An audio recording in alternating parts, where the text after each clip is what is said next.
చదువు.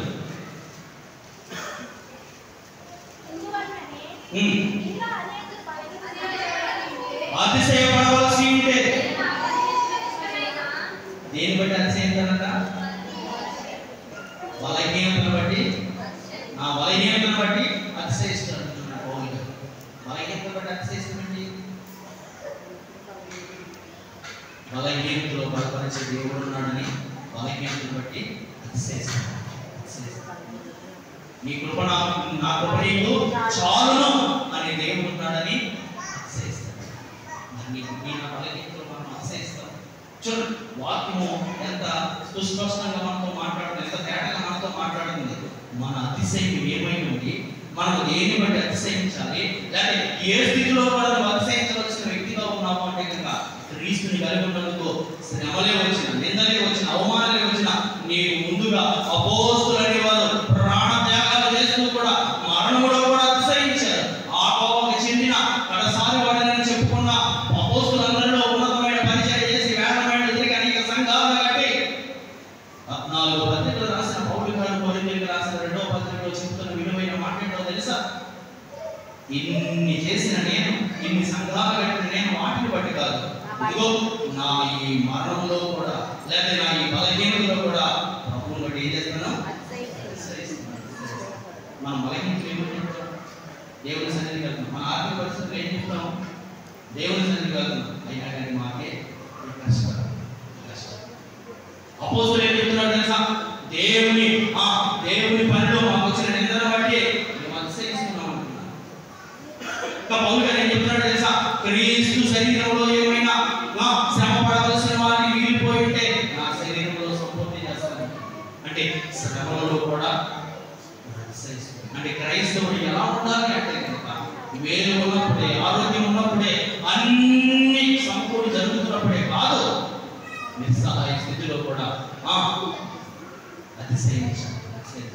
నిజంగా భక్తుల జీవితాలను బాగా లోతులు చూస్తే, ప్రార్థన చేస్తుంటే సింహాల మూటలు వేసేస్తే ఎవరైనా అతిశయిస్తారు? మన అతిశయ వారిని సింహాల మూట నుంచి తప్పించి ఎదురుగానే అగ్నిగుణం పెట్టి 17 అంతలుగానే పెంచేస్తే దేవుని బట్టి అతిశయిస్తారా?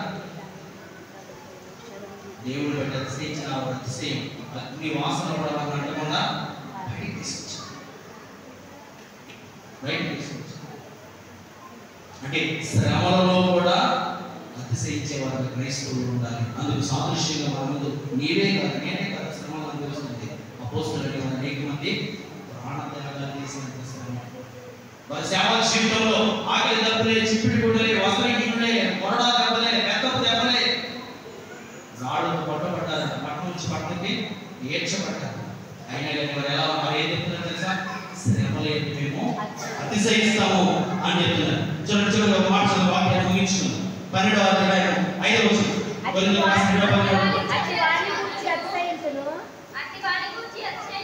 అట్టి వాని గురించి అతిశయించును, నా విషయమైతే నా బలహీనత కాక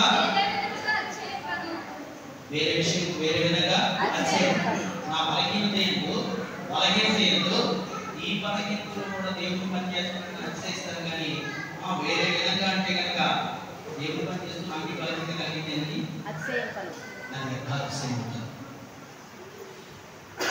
ఈ బలహీనతలో కూడా దేవుడు దాన్ని విడిచిపెట్టాడు. అందుకనే ఆయన చెప్తున్నాడు, బ్రతుకుట చావైతే లేదు కదా, లాభం. చావులో లాభం అని అంటున్నాడు.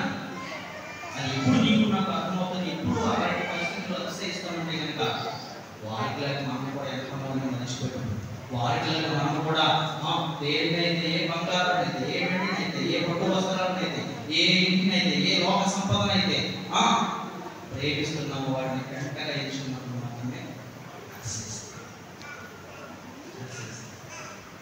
లేకపోతే వాటిని కలిగి ఉన్నందుకు మన స్థితి ఏమైపోతుంది తెలుసా? వాటిని బట్టి అతిశయించేదిగా మారిపోతుంది.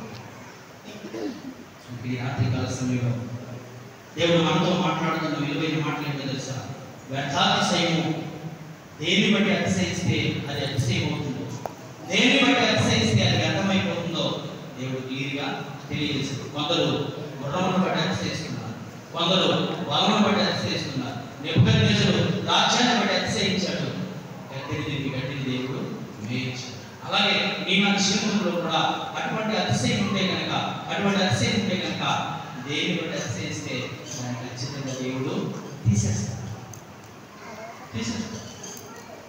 ఆయన కంటే ఎక్కువ దేన్ని ప్రేమించి ఆయనకి చెందవలసిన మహిమ దేనికి చెల్లించిన, ఆయన యందు ఉంచవలసిన విశ్వాసము మరి దేని యందు ఉంచిన, ఆయన దాన్ని తీసేసి నేను